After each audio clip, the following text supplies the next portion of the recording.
सभी किसान भाइयों का स्वागत है एक और नई वीडियो में। तो किसान भाइयों, आज मैं आपको इस वीडियो में बताऊंगा कि टमाटर की खेती में कुछ फल लगने के बाद टमाटर के पौधों की ग्रोथ रुक जाती है और फलों का साइज बनना भी रुक जाता है और फल लगना और ग्रोथ बढ़ना एकदम से रुक जाता है। ठीक है किसान भाइयों, इसके बारे में आपको जानकारी दूंगा कि आप चाहे किसी भी मौसम में, गर्मी हो, सर्दी हो, बरसात, चाहे किसी भी मौसम में आप टमाटर की खेती करते हैं तो कुछ फल हमारी खेती में, मान के चलो 1 केजी फल लग चुके हैं, उसके बाद हमारे पौधे की ग्रोथ रुक जाती है ना, उसके बाद फ्लावरिंग पड़ती है। अगर फ्लावरिंग पड़ती है तो वो गिर जाती है। वो किस कारण होता है, इसके लिए मैं 2-3 मैं बातें आपको मेन बताऊंगा, उनका आपको ध्यान रखना है। तो आपका पूरा पौधा टमाटरों से अच्छी तरह से भरा रहेगा और पौधे के जो फल होते हैं उनका साइज भी प्रॉपर बन पाएगा। ठीक है किसान भाइयों, तो जो भी मैं आपको जानकारी दूंगा आपको सही लगे, इंफॉर्मेटिव लगे तो ज़्यादा से ज़्यादा वीडियो को लाइक करना, कमेंट करना और शेयर करना अपने किसान भाइयों के साथ। तो किसान भाई, जब भी आप गर्मी में टमाटर की खेती करते हो, ज़्यादातर हमारे गर्मी में ये हमको देखने को समस्या मिलती है, क्योंकि गर्मी में क्या होता है, हमारा टेम्परेचर बहुत ज़्यादा हाई होता है और हाई टेम्परेचर के कारण क्या होता है कि अगर 40 डिग्री से ज़्यादा टेम्परेचर हमारा हो जाता है तो पौधों में फ्लावरिंग पड़नी ऑटोमेटिकली हमारी बंद हो जाती है और प्रकाश संश्लेषण की जो प्रक्रिया होती है वो अवरुद्ध हो जाती है, क्योंकि ज़्यादा हीट से भी जो हमारे पौधा होता है वो प्रकाश संश्लेषण के माध्यम से अपना भोजन बनाता है, लेकिन वो भी नहीं बना पाता है, जिस कारण पौधे की ग्रोथ एक जगह पर रुक जाती है। तो उसके लिए मेन बात होती है किसान भाइयों की गर्मियों में तो सबसे पहले आपको पानी की बढ़िया व्यवस्था होनी चाहिए कि प्रॉपर पानी पौधे को मिल पाए, जिससे कि वो अपने पोषक तत्वों को जड़ों के माध्यम से लेता रहे पौधा और पौधे की ग्रोथ में कोई भी कमी ना आए। क्योंकि ज़्यादातर तभी होता है, या तो गर्मी में हमारी पानी की कमी होती है, तब क्या होता है कि पौधा हमारा जो रोग प्रतिरोधक क्षमता होती है वो उसमें लो हो जाती है हाई टेम्परेचर के कारण। अगर आपके पास बढ़िया प्रॉपर आप पानी की व्यवस्था रखते हो तब क्या होता है, ये हमें चांस होते हैं वो बहुत रेयर देखने को मिलेंगे। अगर पानी की व्यवस्था बढ़िया होगी, प्रॉपर मिलेगा, ज़्यादा पानी भी नहीं लगना चाहिए टमाटर को, क्योंकि अगर ज़्यादा पानी लगेगा तब भी हमारी खेती खराब हो जाती है। और दूसरा सबसे बड़ा जो मेन कारण होता है वो होता है फर्टिलाइजर की कमी, हमारे उपजाऊपन की मिट्टी में ना होना। क्योंकि जब भी हम टमाटर की खेती करते हैं किसान भाई, तो फ्लावरिंग स्टेज तक तो ज़्यादा पोषक तत्वों की टमाटर की खेती को आवश्यकता नहीं होती है, लेकिन जैसे हमारे फ्लावरिंग पड़ना स्टार्ट हो जाती है फिर धीरे धीरे पौधों में फल लगना स्टार्ट हो जाते हैं और पौधों में जो फल होते हैं, फलों के लिए हमारे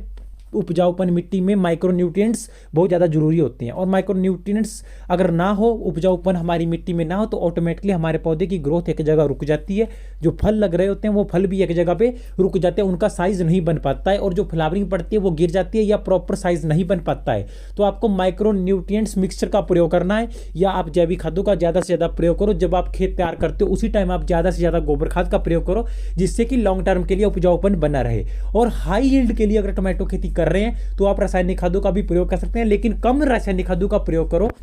क्योंकि उसकी वजह से हमारी टमाटर की खेती बहुत ज़्यादा प्रभावित होती है। और एक समय में तो बढ़िया भी काम रिजल्ट रासायनिक खादों के हमें देखने को मिलते हैं, जैसे डीएपी डाली जाती है, यूरिया डाली जाती है, या एनपीके डाली जाती है, या पोटाश डाली जाती है, मिक्सचर आती है हमारी नाइट्रोजन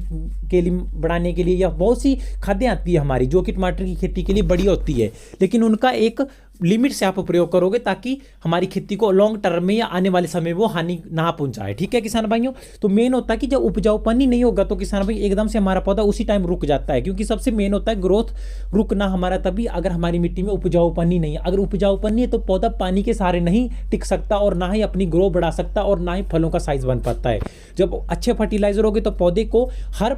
पौधे के एक एक भाग में पानी और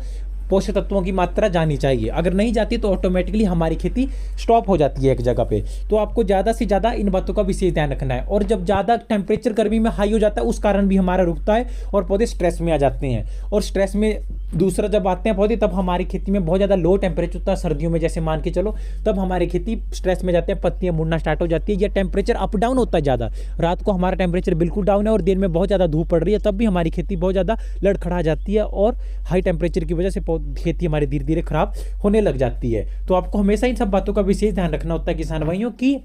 एक पानी की मात्रा भी बढ़िया होनी चाहिए। माइक्रो न्यूट्रिएंट्स मिक्सचर होता है उसकी आप स्प्रे कर सकते हैं, जो कि हमारी खेती को बहुत रेयर हमारे प्रभावित करता है, वो बिल्कुल भी प्रभावित नहीं करेगा, वो आपकी खेती के लिए बहुत ज़्यादा आवश्यक है और अच्छे रिजल्ट उसके आपको देखने के मिलेंगे। और जब आप खेत तैयार करते हो तो उसी टाइम आप ज़्यादा से ज़्यादा जैविक खादों का प्रयोग करो, क्योंकि जिससे कि हमारा एक तो मिट्टी का उपजाऊपन भी बना रहता है, पीएच मान भी सेट रहता है और हीट सहने की क्षमता होती है मिट्टी में वो ज़्यादा बन जाती है गोबर खाद की वजह से। ठीक है, क्योंकि ऐसी अगर अकेली मिट्टी होगी तो किसान भी ज़्यादा गर्म होगी, गोबर खाद डालते डालते हो, अगर ज़्यादा आप शुरू में सड़ा हुआ बढ़िया वर्मी कंपोस्ट भी आप डाल सकते हो, तो उसमें हमारी खेती उपजाऊपन भी ज़्यादा बढ़ता है, पीएच मान भी सेट बढ़ता है और गर्मी हीट को सहन करने की क्षमता मिट्टी की भी ज़्यादा बढ़ती है। तो इसलिए मैं तो अपनी खेती में कभी भी रासायनिक खादों का प्रयोग सिर्फ 10% करता हूँ, बाकी मैं गोबर खाद पे ही डालता हूँ, क्योंकि मेरी मिट्टी में उपजाऊपन बना हुआ। आप सभी ने मेरे चैनल पर बहुत सी वीडियो पहले देखी हुई कि बढ़िया टमाटर की खेती हुई है। ठीक है किसान भाइयों, तो किसान भाइयों आज की वीडियो में आपके लिए सिर्फ इतना है। तो तभी हमारी ग्रोथ एक जगह पर रुकती है जब हमारी खेती में बहुत ज़्यादा पोषक तत्वों की कमी आ जाती है। तो मिलते हैं किसी नई वीडियो में। आज की वीडियो में आपके लिए सिर्फ इतना सा ही।